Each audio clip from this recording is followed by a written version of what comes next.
Chapter 56. "Oh, Lord, no, please!"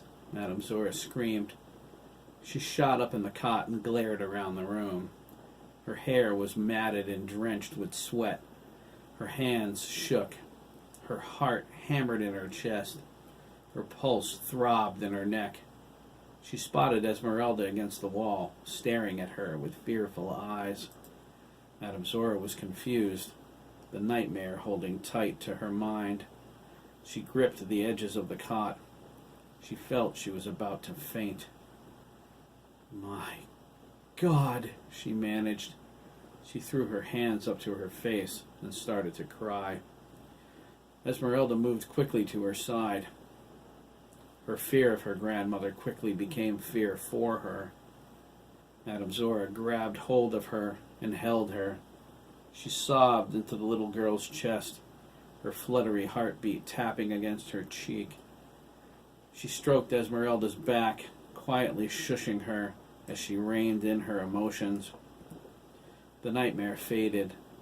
Realization crept slowly back. An icy fist of dread gripped her stomach. She took in a deep, shuddering breath. She let go of Esmeralda and fell back onto the cot. "Lord, does it ever stop?" Madame Zora asked, her voice quivering. "Grandmother?" Esmeralda asked. "Are you all right?" Madame Zora stared at the ceiling. It was concrete and featureless, exactly how she saw her soul. She gazed into the eyes of the only family she had left. "It was a bad dream, little one," Madame Zora said. "It's over now. You scared me." "Oh, Esmeralda," she said, "forgive me. I am so dreadfully sorry." Esmeralda shrugged. "It wasn't you, exactly." She furrowed her brow. "It was your eyes." Madame Zora was puzzled. "My eyes?" "Yes, your eyes," Esmeralda replied. Her gaze went far away for a second. She shook off the memory. They kept flashing. She searched for the right words. It was light, she decided. A blue light. I watched it all night long. "It's morning?" she asked, a chill running down her spine. Madame Zora sat up. "The blue light came from my eyes?" "Afternoon, I think," Esmeralda nodded. "Is that the power?" she asked, looking down into her lap. "If it was, I don't want it. I don't want it ever." Madame Zora held her close once more. "It is already afternoon," she wondered. She was stunned. "Did I sleep through the night? It seems like I just went to bed. Then the power. Do I still have it? But it faded, like it always does. It disappeared and took my strength, my youth. How can I still have it? It was never like that. Unless I never noticed. But that dream, it was a premonition. I had it when Hitler first came to power, when we considered escaping to England. It was the premonition that kept us in Austria. Why would it return?" Madame Zora started praying. "Dear Lord, why show me such horrors again? I did not go to England. I did not try to change destiny. Why are you torturing me?" If only they had the money to escape to America. She would have sent her family and remained behind like the universe required of her. The separation would have been maddening, but at least her family would be alive. The choice she made, following the road the power dictated, was necessary and would save millions of lives. The price for those lives was Gustav, Maria, and Grigor. If she left, if she followed her son-in-law's pleadings to go to England, they all would have perished. Just like the people in the shelter are going to, she thought sadly. She closed her eyes. Their faces were still in her mind, even though the clammy feeling of the nightmare was gone. They didn't go to England, so they prevented their family's elimination. Germany would still bomb London, and those people would again seek shelter in that doomed room. The only thing that would be different was that Madame Zora and her family wouldn't be there, and neither would the Nazi psi troopers. That kept her from falling into the abyss. That, and Esmeralda. Her granddaughter would survive the war. It was a small gift by the grace of God. She would find some way to make that enough. Her thoughts were interrupted by the sound of a key going into the lock. So it begins, Madame Zora despaired. Herr Dr. Bremen has returned. Gunther twisted the key. The lock unlatched with a loud clack. He tugged the door open and greeted his guests with a wan smile. He figured he'd just missed some pathetic display of emotion by their expressions. He was glad. He wasn't in the mood for it today. He spent the night at his villa, too exhausted to make the short trip back to Buchenwald. He slept like the dead. It was the first restful night of sleep he had since Himmler claimed him for the SS. He awoke this morning feeling refreshed and ready to get started. He bathed, put on a fresh uniform, and gathered several changes of clothes. He was never going back to his villa again, not until the power was his. He motioned for Madame Zora and Esmeralda to go to the lab table when they returned from the water closet. There was a shopping basket with food in it. He decided the gypsies were too essential to starve on camp rations like the prisoners. She needed her strength. He was determined to keep her alive and well. She wasn't the radiant beauty he remembered after she took the serum all those years ago. He was almost tempted to let her make a dose, if only to get rid of the crone she was now. It was a fleeting thought. The last thing he needed was for her to have her full power again. That could never be allowed. Madame Zora and Esmeralda ate ravenously. He watched them like the master of a wayward pet that stumbled in after being gone for a couple of days. Not a dog, though. They were pigs. Pigs he would use and then send to the slaughter. It was the way of things. The weak were culled to make room for the strong. Gunther searched for the items Madame Zora wrote down for him. He was surprised she could write at all, let alone in perfect German. It would make their work easier.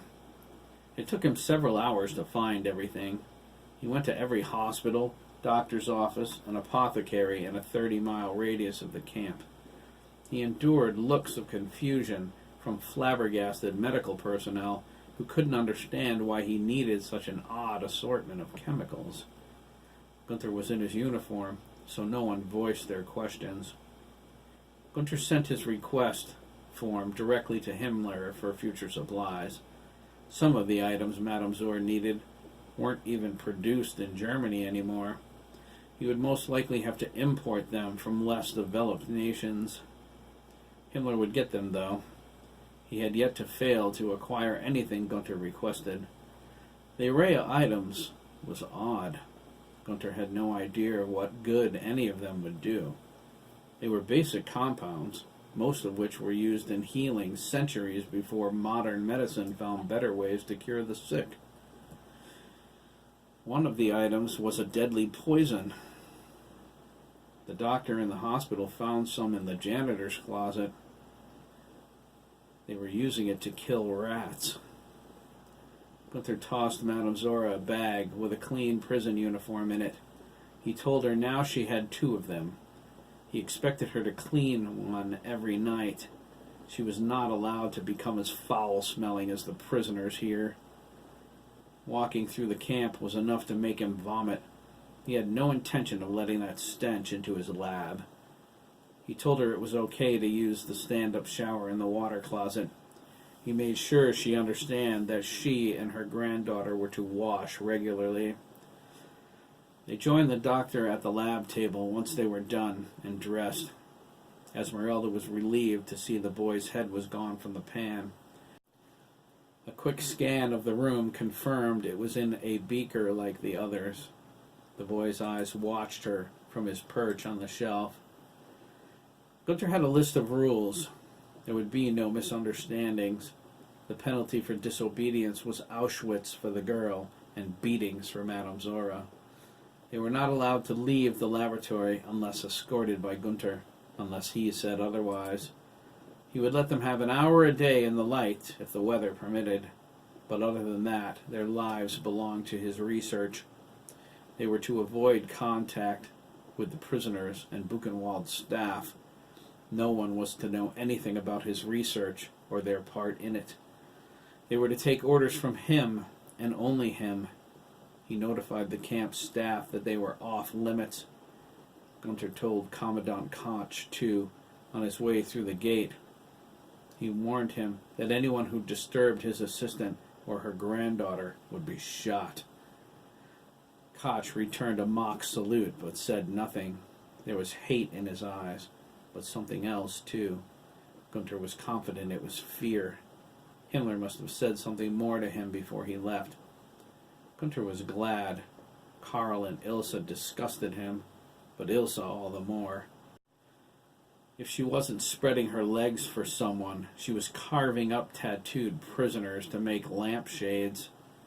Gunter thought that was the sickest thing he ever heard. Gunter informed Madame Zora they would be allowed to eat in the morning and at night, the same as he did. It wasn't 3 meals a day, but it would have to do. He did all right eating only twice, and so would they. He told them he was a creature of habit. He ate the same foods daily, unless he dined in a restaurant, but assured them that wasn't happening. They would be locked in their room at night. Gunter would be next door. They could shout to him if they needed anything, but he cautioned them it had better be an emergency. Furnishings for his room were due at any time from his villa. The lab was his home now, as well as theirs. Madame Zora determined Bremen's rules could fill a volume. They were not allowed to smoke, as if she would condone such a thing for her or Esmeralda, and they were forbidden to touch any of the machinery. Madame Zora could use the chemicals and mixing bowls, but nothing electronic. She was to keep strict notes on everything she did. Gunter was a stickler for detail, but had no intention of doing all the writing. He handed her an empty notebook and a pencil. He ordered her to record everything she did in regards to creating the serum. Gunter laid out the items she requested as he brought his briefings to a close. Madame Zora thought it would have saved an hour listening to him ramble if he merely said, "You are my prisoners." As soon as he finished, Esmeralda asked, "What will I do?" Gunter leaned over and took her by the arm. He gripped it until she whined. "When you speak to me," he said, "you will include the words Herr Doktor or Herr Bremen." His glare burned into her. "Is that clear?" "Yes, Herr Doktor," she meekly replied. Gunter let go of her arm. "Much better." He pointed toward the storage closet. "Become familiar with the items in that room," he said. "You will keep my lab spotless, fetch items as I need them, and dispose of the refuse. It would be a good idea if you got started." He handed her the boy's head pan. Coagulated blood and bits of brain matter soiled it. "You can tend to this first." Esmeralda took the pan with a disgusted expression. She brought it to the sinks next to the examination table. Gunter told her to make sure she used soap and bleach. Madame Zora examined the items he brought very carefully. She nodded her satisfaction and held up the bottle of rat poison. "I was not sure you would find this," she remarked. She set it on the table. "Now then," Gunter said. He leaned forward and folded his hands next to the items. "Where do we begin?" Madame Zora grew sad. "We need to gather fresh samples." She looked around the room. "I need a knife." How positively archaic, Gunther snorted. He reached over to the table with the test tubes on it and grabbed a syringe. This is much more efficient. Very well, she sighed. I will do the gathering, Gunther said. He handed her a small beaker for samples. As you can see, I have had many opportunities to practice. So it seems. Madame Zora told Gunther she needed 12 fresh samples. She left out the correlation between the number of samples and the number of Jesus' apostles. Why so many? Gunther asked suspiciously. I saw you create the serum with only one sample. He remembered Grigor's beating as a child. I was exposed to the power already, Herr Doctor, Madame Zora said. What you witnessed was a renewal. The original process that gives the power in the first place is much more complicated. Gunther was intrigued. There is more to it than what I saw? This will prove more interesting than I thought. He pushed away from the table. Come, we will find ample opportunities to secure samples within the camp. What about me, Herr Doctor? Esmeralda asked, drying the headpan with a towel. You will tend to your chores, girl, Gunther snapped. Clean the lab. We will not be long, I assure you. I have to stay here? Esmeralda asked and swallowed. With them? She pointed to the heads. It will not bother you, Gunther replied, leading Madame Zora to the door. She looked back at Esmeralda with sympathy. Gunther continued, I promise you, they will be as quiet as the dead. His laughter was hollow. He closed the door and locked Esmeralda in. No sooner had the lock clicked as she swore every head on display turned and glared at her. Gunther led Madame Zora out of the building and into the yard. The sun was bright and shining. There was a cool breeze blowing across the grounds. She tilted her head back and inhaled deeply. She realized her mistake too late. There was a foul stench in the air. It was a vile combination of decaying flesh and excrement. It reeked of sickness and death. Madame Zora gagged. You will grow accustomed to it, Gunther said. He inhaled. Ah, you see? I do not even smell it anymore. What could smell so awful? Madame Zora coughed. She pinched her nose and breathed through her mouth. It is the Jews, Gunther remarked. He scrunched up his nose. It is their subhuman nature. Madame Zora ignored him. He was the same as every Nazi, a twisted, murdering bigot. She would run into the electric fence to escape his madness if destiny did not demand she remain. She dreaded what was to come, but feared the future her absence would create even more. She looked out into the camp. People everywhere were busily working. She felt the depth of their despair without any powers.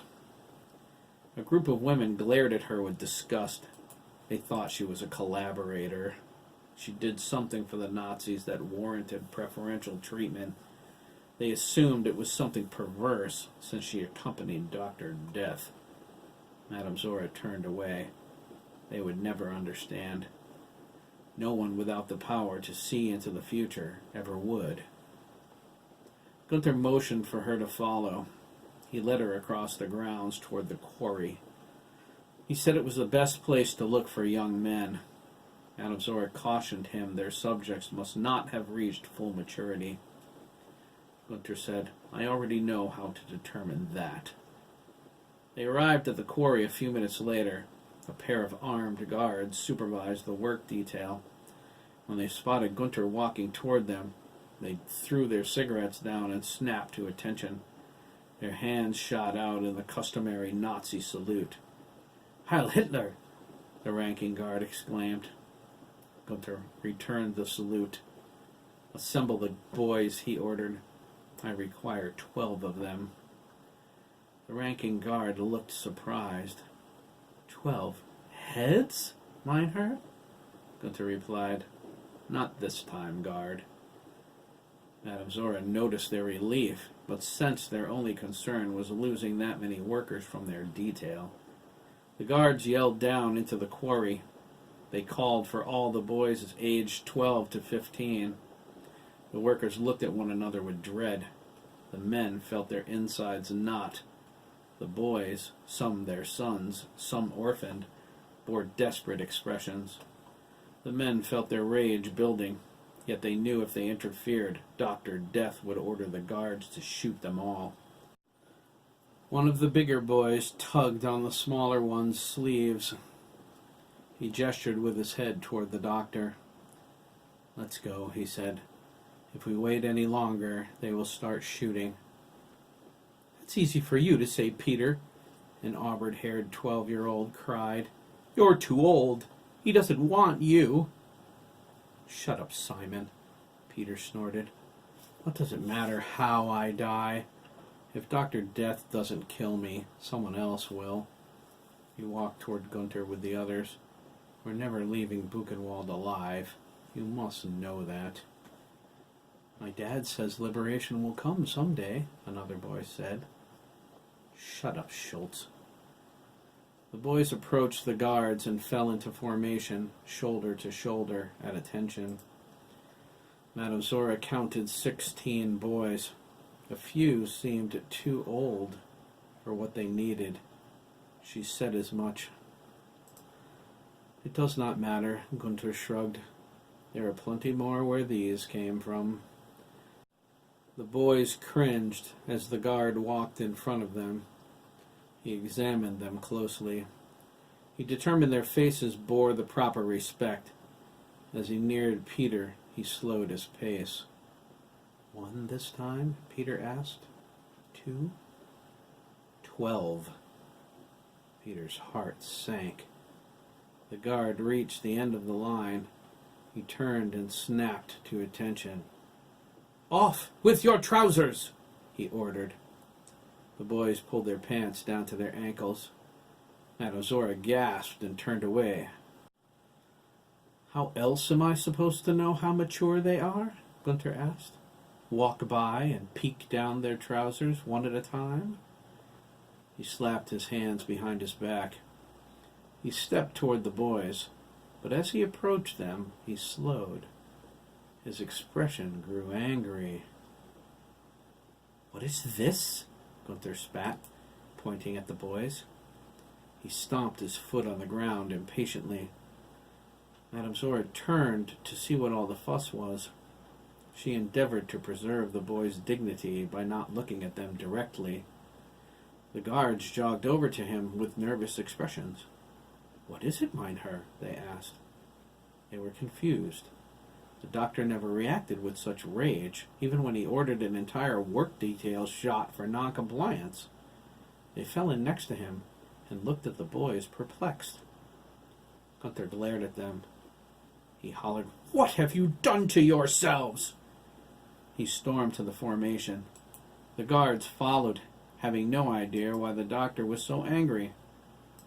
Gunther walked up to the boy that Peter called Simon.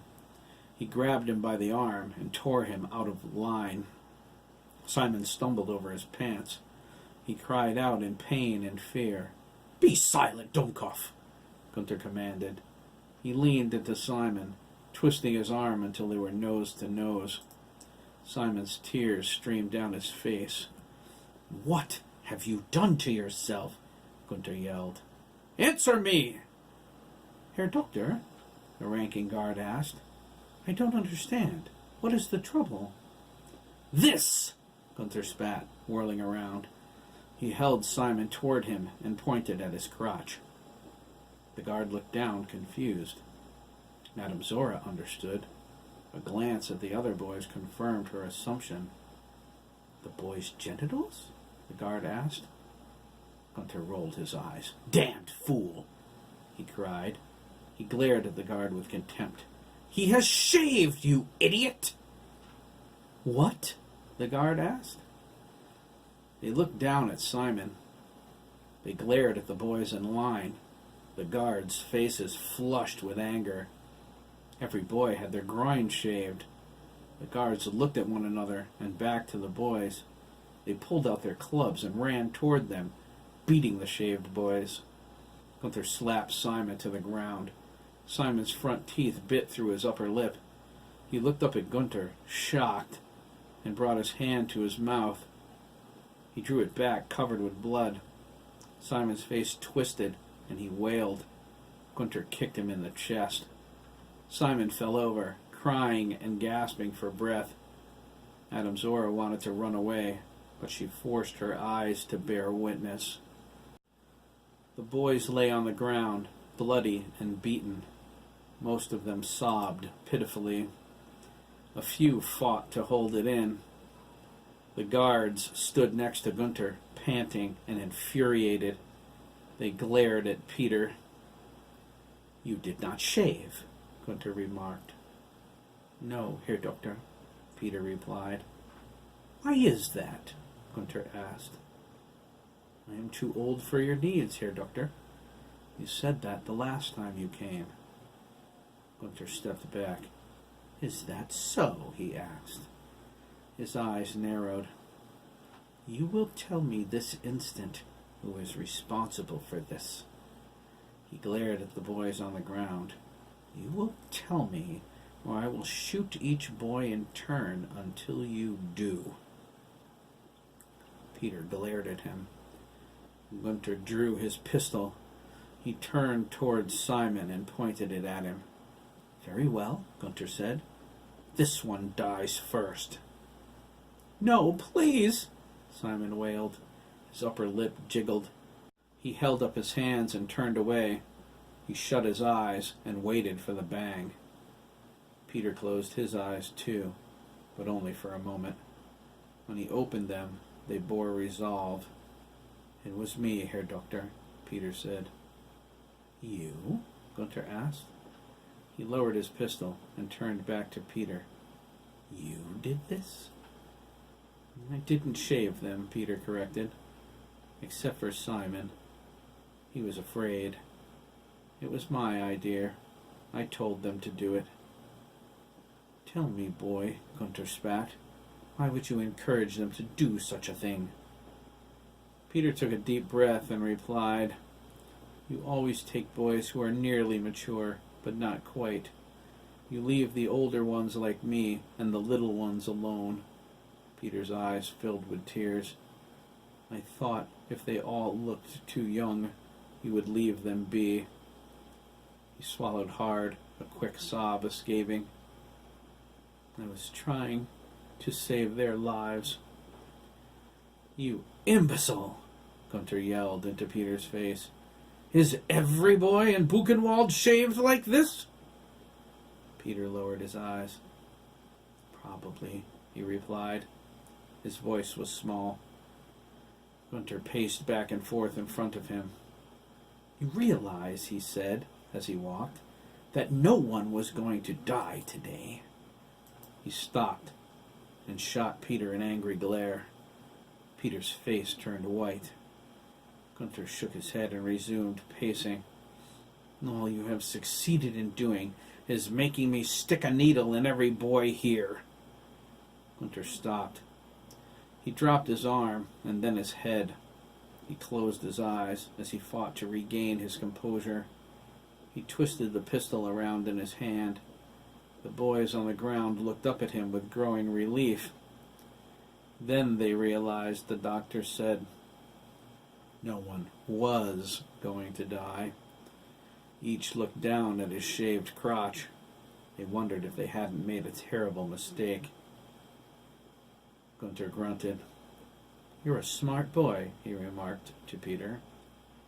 "You have a brain in your head." "That is surprising for a Jew." Peter felt relief wash over him. "Herr Doctor," he choked, feeling the danger was over. "I'm sorry. I didn't mean to." "Yes," Gunther loudly interrupted. "You have a brain." He brought the pistol up and pointed it in Peter's face. "It is a shame to have to spray it all over the ground." Peter gasped. Gunther pulled the trigger. "No!" Madame Zora cried. as the pistol exploded. She covered her mouth and screamed. The bullet exploded out of the back of Peter's head. Blood and gore rained down on the boys behind him. They shrieked, spastically wiping themselves. One boy threw up. Peter stumbled, his eyes wide. He stiffened and fell backward, landing with a dull thud. Gunther turned the pistol toward the remaining boys. "Get in line!" he screamed, balling up his fists. The boys scrambled to their feet, bloody and terrified. They stumbled and fought, but got in line and stood at attention. They twitched, fighting back their sobs. Simon's torn lips sagged as he struggled to keep from crying. Gunther paced back and forth in front of them. Occasionally, he turned to glare at one, but then resumed his maniacal stride. Finally, he came to a halt in the center. He gazed up and down the line with a sour expression. "Spread the word," Gunther sneered. "The next time I see someone shaved, I will shoot that boy and his family." The boys started losing hold of their emotions. The guards warned them the first one to cry would get another beating. Gunther called Madame Zora. She locked her accusing eyes on his. Her cheeks were wet, her eyes bloodshot from crying. She came to him, but slowly. She intended him to feel every ounce of her outrage. "That Jew could easily have been your granddaughter, Zora," he said. He pulled the syringe out of his coat pocket. "Spare me your indignant glare. It doesn't matter if I kill one boy or 1,000. My work is more important than any of them." Madame Zora stayed a step behind him. She looked at the boys with pity. She wished they could hear her thoughts. She wanted to tell them their suffering wasn't for nothing. She wanted to block out their hateful glares. Gunther held the syringe up. "Who wants to go first?" he asked. He grabbed Simon by the back of his head. He yanked the boy out of his dangling trousers. He grinned into his terrified face. "I think I will start with you." Gunther stabbed the needle deep into Simon's temple. Madame Zora was sure they heard his scream in Berlin.